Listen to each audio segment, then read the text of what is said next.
Guten Tag, laddies. I'd like to say that I had an excuse for not uploading for 2 months straight, but finals week doesn't last for 2 months. But you want to know what does? My love for Saati. This character is fantastic. There are plenty of reasons to love Saati, but there are 4 big ones. Those being her kit, her personality, her aesthetic, and of course her ass. Her kit is fantastic, her personality is great, her aesthetic is amazing, and her ass is fun. So starting off with her kit is genuinely fantastic. She's the only champion since Vora that I've actually put into my roster of champions. Everyone else has been like okay for the most part, but Saati's the first actually like genuinely fun one. And it's mostly just because she's hit scan, but the other abilities play into that so well. While I think her decoys are a bit gimmicky, they're largely fine. The main issue that I have with them is their forward firing bit.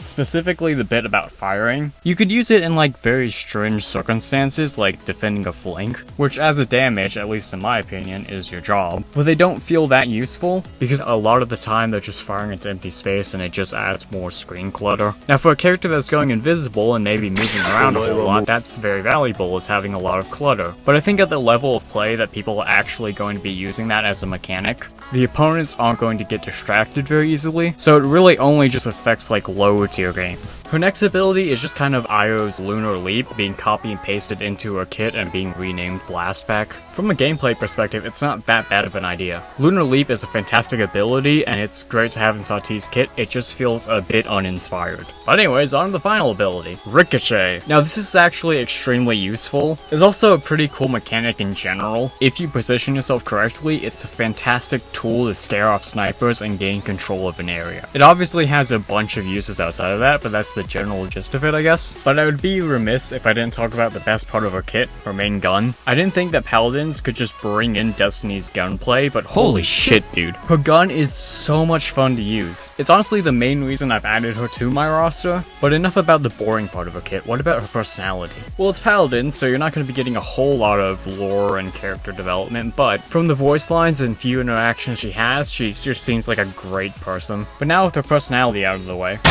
Paladins finally has their own fucking McCree. Under no circumstances am I calling him Cassidy. Let's get that clear. That was as bad of a name as Dave. Hello and welcome back to Critical Role, the show where us nerdy-ass voice actors get together to play D&D. I'm your host, Dave. Every bit about her aesthetic is just phenomenal. I absolutely adore her decoys. I've already made my statements on the gameplay elements of them, but from a aesthetic point of view, they're fantastic. The art on them is super well done. I love the direction that the art team took with them. I think it's super lovely just to be running around the map and seeing these little cardboard cutouts of Saati all over the place. But overall, I just love the aesthetic. However, there are still some things about her aesthetic that I think could have been better, like her main gun. So obviously, since Saati is like a Western style character, the thing that would make the most sense would be a revolver of some kind. I think it would have been really cool to see like a crystal infused or crystal powered revolver. But no, instead we get this like carbon fiber 3D printed Desert Eagle. But anyways, enough of Saati. Now into Hassan. He's pretty okay. This isn't gonna be like a super in detail description,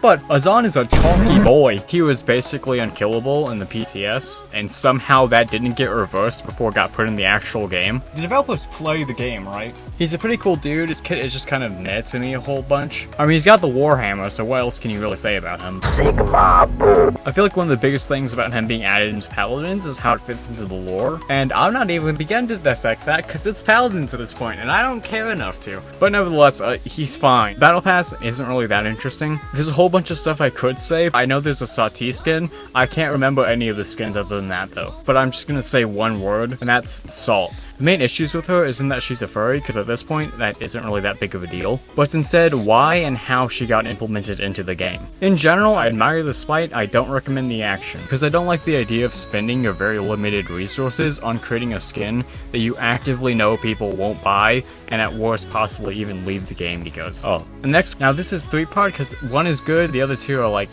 what? First off, why was the solution to get the skirt hitbox actually working was just to make her ass that fat? But now about like the aesthetic parts of her. First off, this has been said many times, her face is just ugly. The other main issue with her is her color scheme. I don't know why you would use purple and green, like 2 colors that technically go together, but should literally never be put together. Are they unique in the game and stand out? They're unique. They don't really stand out a whole lot. That's the problem with purple and green, is it kind of just like blends into being really bad looking. Whenever I say the words purple and green, one thought comes into your mind. I know what it is. Yeah, there's not a whole lot left to say about this battle pass. So if you like this video and you also want salt to sit on your face, go and hit the subscribe button right. Anyways, I think that's gonna be it for this video. Have mercy, good luck in cosplays, fuck Blizzard, and have a great rest of your week.